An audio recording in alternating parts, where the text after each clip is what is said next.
Hello everyone, and welcome back to this new edition of Beyond the Board, where we invite brothers to talk about their bingo games. So here we have CaveL1ghter, who's a regular here at Bingothon. Would you like to introduce yourself? Yeah, so I'm CaveL1ghter. I've been taking part in Bingothon since I think winter 2019 was my first, with Road Trip Adventure, obviously, which has been a mainstay since then. And yeah, I do a lot of speedrunning, I do programming, art, I do music remixes and other stuff. And my main speed game actually isn't really Minecraft, it's Road Trip Adventure, which I mentioned before. And I've spent a lot of time with the community over there and trying to push some parts of that game forwards, as well as like sort of reverse engineering it and stuff. But yeah, Minecraft is obviously also a very big game for me.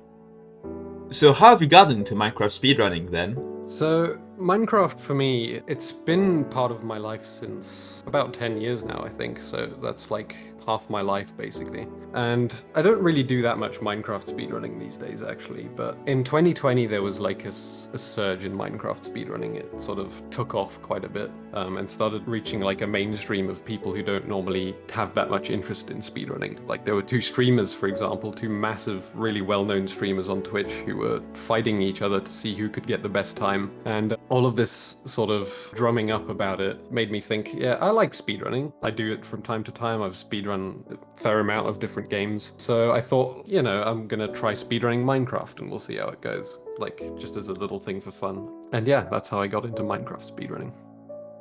Is there a favorite aspect of Minecraft that you can think of, and why would it be so? The initial thing that like sort of hooked me on Minecraft, I think, when I was a lot younger was the sandbox aspect, obviously, the freedom to do basically like whatever you want in the world, given its constrictions and limitations. It's so like open and abstract that you can just build and do whatever the hell you want with it. And as a young creative kid, that really sort of sparked something in me, like, wow, I have this like free open world to do whatever the hell I want with it. Obviously, another key aspect, key part of that, which sort of forms what Minecraft is the RNG, and how like every world you generate is completely different and has a completely different landscape. So it's got like this endless replayability value to it. I think it's interesting then how those concepts can then apply to the speedrunning aspects of this game, like especially when it comes to the RNG and whatnot. Do you think you feel the same way when it comes to the speedrunning aspects of it? Yeah, it's definitely a huge thing, is like doing whatever you can to try and minimize the amount of impact that RNG has on the game. And it leads to some really interesting tricks to try and circumvent the RNG and the randomness of the game that is inherent to its design.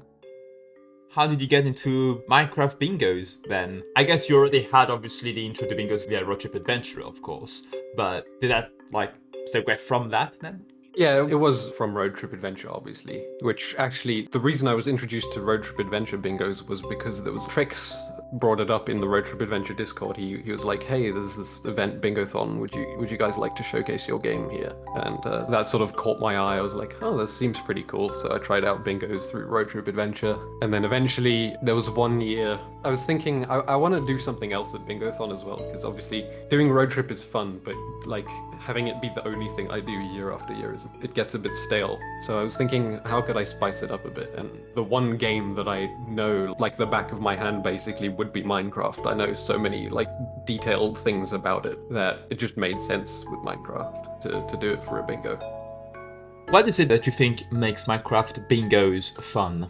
I mean, one of the cool things about it is like all the locations to explore. There's like so many different biomes, and like every now and then you find like a really unique world generation feature that just is cool to look at and is cool to come across. And you don't really get that with a lot of other bingos that where the game world is static. Obviously, it's the same every time. So it's really cool to sort of explore the world and figure things out and find cool, unique things to that world in particular. There's obviously plenty of variety. There's so many different things to do and see in the game that there's like tons of different bingo goals you can get as well. And the RNG obviously always adds a fun sense of chaos, which is great. In what do you think Minecraft bingos are the most challenging or engaging? Is it in routing or in execution, or is it in anything else? That's a tough one because the thing about the routing is that the routing is very difficult, obviously, because there's so much that can go wrong. But at the same time, because there's so much that can suddenly happen, good or bad, it can be very flexible. So suddenly, like midway through your bingo session, you could suddenly have like, oh, I got this item that's really rare that I need this for this goal. Maybe I can now do this row instead. And suddenly your route changes all of a sudden just because you found this rare item. So I'd say the most engaging part, like throughout an entire run, would be specifically getting yourself out of sticky situations. Like if you have an unforeseen issue or mistake or whatever, or you end up in some place that you didn't expect to be, is trying to figure out what's the most efficient or the most clever way that I can get out of the situation and sort of get me back on track to finish the bingo. Are there any tricks or glitches that are not often seen in normal speedruns of Minecraft that are useful in bingos? And if so, which would they be and why?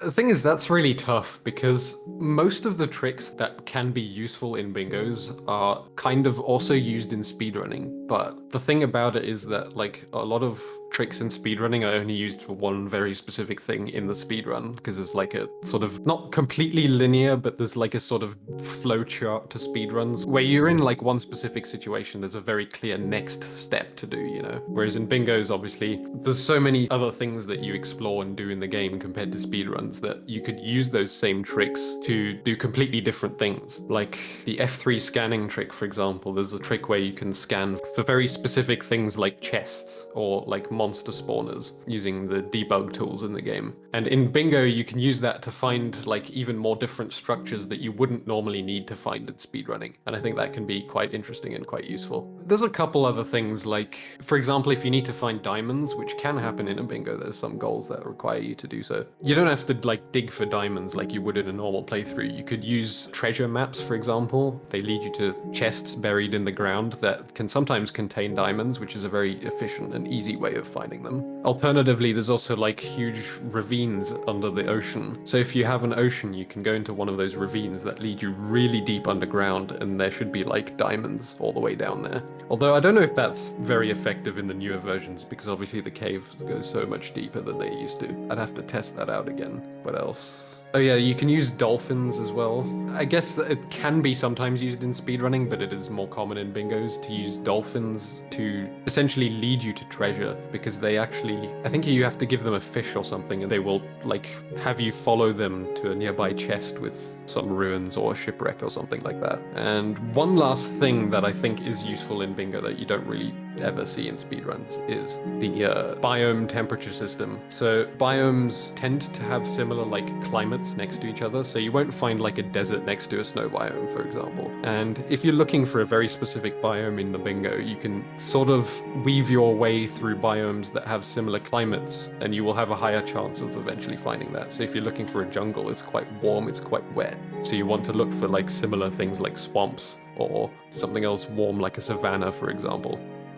How does the seed generation in Minecraft affect bingos? It affects it quite a lot. If something just happens to be far away that needs to be on the bingo card, then it could take hours longer than it would otherwise. So it's very difficult to predict because like if you just get a really unlucky seed, it's basically impossible to finish the bingo properly within the allotted time. At the same time though, because the world is so like endlessly big, everything is theoretically always achievable. You can always complete a bingo card, but the RNG only affects the amount of time that it would take to complete that bingo card, for example. To avoid this to some extent, I actually usually curate my bingo cards before I do like a bingo-thon event, for example, because for a marathon, obviously, if you're doing like a blackout bingo, for example, and the card has like some stuff on it that's impossibly far away in whatever seed you get dealt, there's not really much you can do about it, and you basically can't finish the run in the marathon. So usually I curate the cards beforehand to try and avoid some of that, but it still happens from time to time. It's simply part of the game.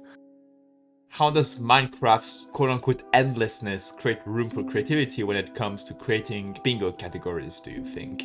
I mean, the thing is, obviously, it's basically an endless like possibility for different categories and formats in Minecraft because it's so open you can do whatever the hell you want with it. You could even use mods to perhaps like enhance the experience or give it more depth. So it's like an unending tunnel of things that you could potentially come up with for Minecraft. It is quite difficult though to like plan them out and make them work smoothly because there's so many things that you have to account for because there's so many different things that can happen in Minecraft. It takes a lot of planning and ideas to sort of hone in the format or category that you want to create.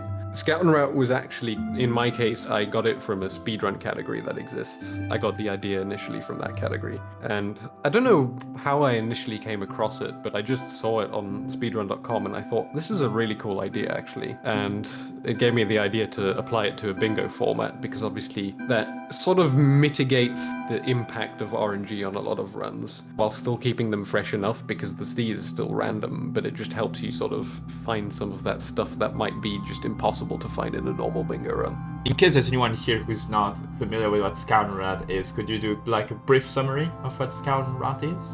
Yeah, so Scout and Route is, in the case of the bingo runs that I did, there's like a grace period, I guess you could call it, where for like, 10 minutes, 15 minutes, however long you want to set it, you are allowed to enable cheats and go into spectator mode to basically like use the commands in game, the cheats in game, as well as the spectator mode features to find whatever you want to find and note it down before you begin the bingo run. So you could look at the bingo card and say, I need this, this, and this, and these are probably really hard to find. So you go around using commands and like cheats and whatever to try and find out where can I find these things that would normally be really hard to find in the world. And then you basically note them all down, and then when the time is up, you start the run and you can use your notes to sort of more easily find things in the run. For you, what is it that constitutes a fun and engaging goal versus one that you think might need some rebalancing? Some of the achievement, or I guess they've renamed the achievements in Minecraft to advancements. Some of the goals that involve those can be very interesting. Like, there's some really specific stuff, like hit a target with an arrow from a certain distance, for example. That is quite fun and interesting to sort of like figure out mid-bingo. Like, how am I going to get the target, for example? Where am I going to get the arrows from? Where am I going to get the bow from? How am I going to set up this distance so that I can get the advancement in the first place? But at the same time, some of them are like really convoluted and take an absurdly long time to get and require you to go like real like late game stuff even after like the theoretical end of the game where the credits scene shows up. So those goals, specifically the advancement goals, can be really hit or miss, I think, for bingo. I guess the issue is that basically like every advancement has been turned into a goal for the bingo cards because it's just, I mean, obviously it's a really easy thing to do. It's like, oh yeah, this game has an achievement system. We might as well just turn all of these achievements into bingo goals. But some of them just don't really work especially in a marathon format. When it comes to routing with the card, and especially considering how open that can be, what are the aspects of it perhaps that most people usually do not think of? And are there any mistakes in the thought process behind routing that one can have that can damage one's potential? One thing it's really easy to do, and even with my like 10 years of experience playing the game, it's always easy to misremember something and think like, oh yeah, I need this item for this goal. And then you go through all the trouble of getting that item and then you suddenly realize, wait, actually I need this other thing. That's always a really, really tough pitfall because, well, first of all, you have to go to the wiki and find out what you have to get. It's also like, it throws you completely for a loop because sometimes that item could be really rare or really annoying to get from where you are at that time. Another thing is obviously if you end up underground somewhere, you could get like lost in a cave or something and you have to figure out how am I going to get back to the surface. Or also like just generally if you die, for example, you have to think, well, okay, where is my stuff? Can I retrieve it? Or do I have to complete this bingo card with a completely fresh inventory now? When looking at the goals on your card, what kind of factors make you think, okay, this is a row I want to go for, and which ones make you say, I am not going for that one? I mean, obviously the easy ones to go for are always like the really early advancements, like, make a stone pickaxe or get a crafting table or whatever. Those are always, obviously you see them and you're like, okay, I need that now. And obviously with the random nature of Minecraft, you obviously route normally for specific like rows or columns. Like if you're doing a double bingo, you look for 2 rows or columns that you want to do, and you're like, okay, I got to do those. But sometimes if it's really easy to get different goals on the card that wouldn't be in the rows or columns that you need, it's a good idea to go for them, because you wouldn't know if you happen upon like some random rare item that actually makes one of those other goals or columns a lot easier or more feasible. So you always go for like the really early easy stuff to do, no matter what you're sort of routing for. The ones that you usually try your best to avoid are rare biomes like jungles, for example, or items from the jungle like a cocoa bean. I think a good rule of thumb is not to go for things that you would otherwise take a very long time to get in a normal playthrough. So what would you say is the barrier for entry for people who are interested in picking up Minecraft bingos? And have you got any advice for them? Because Minecraft is so like huge and it gets so many constant updates that people don't always keep up with, there's a lot of features and advancements and things that have been added to the game that many people don't know about. So I think that is a big barrier of entry, although I will mention there is like definitely ways to sort of get better at that sort of thing. And obviously the other big barrier of entry is RNG, because it's so unpredictable. It can be a bit sort of like, what the hell am I supposed to do in this situation type thing. Obviously, advice that I would have would be like, in order to learn some of the goals that you don't know, because there could be quite a lot of them, it's always a good idea to fill out a complete blackout card over like multiple sessions, so you don't have to do it in one sitting, because obviously that would take an absurdly long time. You could like pick it up throughout the duration of a week or so, just do it every now and then and fill out a complete blackout card. And if you come across something that seems sort of unclear or that you're not sure how to go about doing that, you can just look it up on the wiki or whatever. That's one way to easily sort of learn a lot of the goals that might be a bit unclear for certain people. Obviously, to mitigate some of the RNG, you can come up with interesting ideas or interesting sort of new formats or concept. For example, like I did with the scout and route category. Or an easy one, you could just do single or double bingos, because a lot of the time single and double bingos have like 1 or 2 rows or columns that are really easy to go for, and it's sort of straightforward to do. So how do you think the community can further support bingos? Obviously, new goals and ideas is always a good one. Just adding new goals to the bingo cards, because there's so many different things you could do in Minecraft that there's always new goals to be thought up and to come up with. There's always creative and interesting things that you can add. New formats as well, same thing. There's tons of different like ideas that you could come up with for different formats for Minecraft bingo, especially ones that sort of have maybe less RNG involvement, or maybe even more, maybe like chaos, I don't know. Also, I think an interesting way could be making mods that sort of work together with bingo cards, or like just bingo in general, to sort of enhance the experience, make it more interesting and more suitable for bingo. So I think writing mods for the game for that sort of purpose could be a very interesting thing for the future. And obviously just doing bingos. Obviously, the more people do bingos for Minecraft, the more awareness it gets, the more spread out it gets for the community. So that's always a good way to contribute.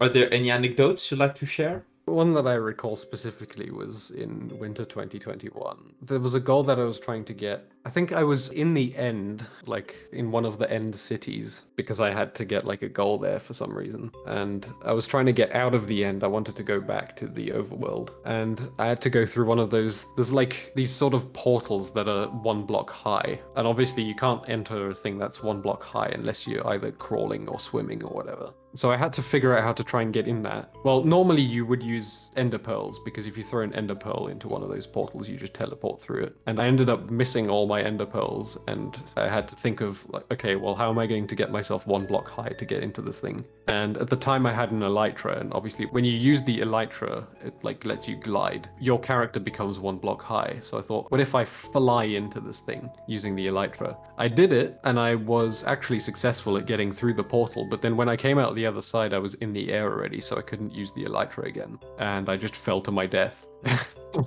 And luckily, I made a bed just outside of the stronghold that took me to the end. So I basically like gathered wood and stuff to make a pickaxe and whatever, so that I can make my way back to where I dropped my items, but it was a whole saga to try and get back there. Do you have any final words you'd like to say to the community? Yeah, well, obviously thanks to Minecraft, to the Minecraft community and its developers. Huge amount of things to say about that. There's so many different people around the world that have contributed to make Minecraft what it is today. Obviously, thanks to Bingothon, thanks to you guys, the organizers, and thanks to all the Bingothon community, because it's been so fun taking part for all these years so far. And I hope to do so more often in the future, as I always do. Yeah, hope to see you in winter this year, and I will be showing up with something very interesting for Road Trip Adventure, so stay tuned for that. My handle on pretty much, well, basically everything, because I've never changed it or never used anything else, is CaveL1ghter with a 1 instead of an I, all one word. Yeah, you can use that on Twitter, on YouTube, on Twitch, wherever to find me. All right, awesome. Well, thank you so much for participating in this Beyond the Board. I hope everyone who's been watching or reading the full transcript has been enjoying this. If you're interested in being featured in a Beyond the Board yourself, you can get in touch with either myself or Flo258, who you can find on the Bingothon Discord server. Thank you everyone, and we'll be seeing you in the next one. Cheers!